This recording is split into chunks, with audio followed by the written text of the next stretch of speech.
तबरानी को पहचानता है? तबरानी कौन है? तबरानी कौन है? तो मैंने कहा भाई मैं हूं, आप क्यों मेरा नाम ले रहे हैं?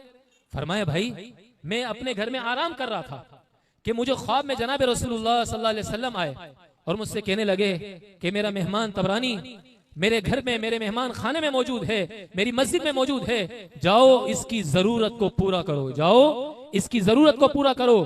तो मेरे घर में आज बेहतरीन खाना पका हुआ था, जितना खाना तैयार था ये सब का सब मैं लेकर आ गया हूँ, अब ये आप खा लीजिए और आज के बाद मेरे नबी को जाकर मेरे बारे में मत कहना, अब मेरे नबी को शिकायत मत करना, आपको जब जरूरत होगी हम आपकी जरूरत को पूरा कर देंगे, हमारे दरवाजे आपके लिए खुले हैं, आप हमारे जब तक यहाँ पर मौजूद हैं, जिंदा हैं, जब तक आपका क़याम यहाँ पर है, आप हमारे मेहमान हैं, आपको कहीं जाने की जरूरत नहीं।